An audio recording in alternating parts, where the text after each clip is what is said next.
Bonjour à toutes et à tous.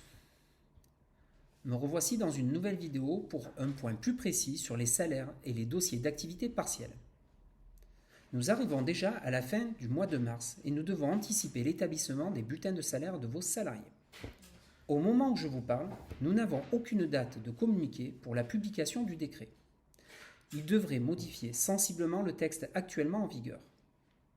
Au vu de la situation exceptionnelle, le gouvernement souhaite passer cette indemnisation à 70% du salaire brut dans la limite de 4,5 fois le SMIC sur la base de 151,67 h.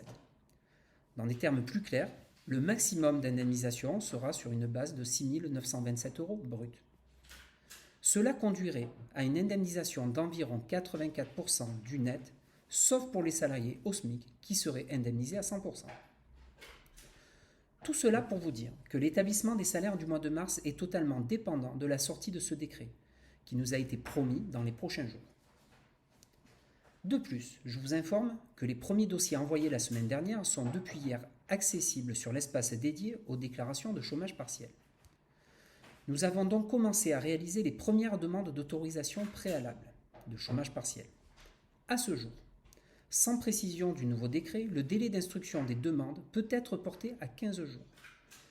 Nous espérons comme vous que ce délai sera exceptionnellement raccourci de 48 heures comme indiqué au début de cette crise. En principe, les demandes ne devraient pas faire l'objet de refus. Cet organigramme que vous trouvez également en pièce jointe dans les commentaires montre bien que toutes les entreprises peuvent bénéficier du chômage partiel. L'ensemble de ces éléments va certainement créer une situation de goulot d'étranglement pour nos services en charge de la paye.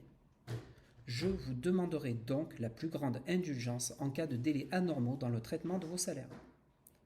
En résumé, nous vous demanderons d'être le plus réactif possible sur l'envoi des variables de paye. Nous traiterons les dossiers dans l'ordre suivant. Premier cas, vous ne souhaitez pas ou vous ne pouvez pas bénéficier du chômage partiel. Transmettez dès à présent les éléments au service de paye. Les bulletins seront traités aussi rapidement que possible. Deuxième cas, votre demande d'activité partielle a été acceptée ou elle ne l'est pas encore, mais vous exercez une activité frappée d'une interdiction administrative. Transmettez-nous également vos variables de paye dès à présent. Troisième cas, vous n'avez pas encore reçu l'accord préalable de la directe. Nous traiterons donc vos bulletins de salaire plus tard en espérant recevoir l'accord dans les meilleurs délais. Si tel n'est pas le cas, nous avons reçu les directives du Conseil de l'Ordre des experts comptables de réaliser les salaires sans chômage partiel. Une fois l'accord intervenu, nous serons alors en mesure de refaire les bulletins de salaire en fonction de la réponse donnée. En cas de refus de la directe, une cellule a été créée auprès des conseils régionaux de l'Ordre des experts comptables pour faire remonter les situations problématiques. Je vous engage donc à nous faire parvenir vos variables de salaire au plus vite en fonction des 3 cas que je vous ai décrits ci-dessus. Votre réactivité nous permettra d'éviter l'engorgement du service social du cabinet. Les dossiers d'indemnisation pourront également être activés plus rapidement. Je vous rappelle que le projet de décret prévoit un remboursement de l'employeur à hauteur de 100% du coût des salaires. En attendant de vous retrouver dans une prochaine vidéo, prenez bien soin de vous. À très bientôt.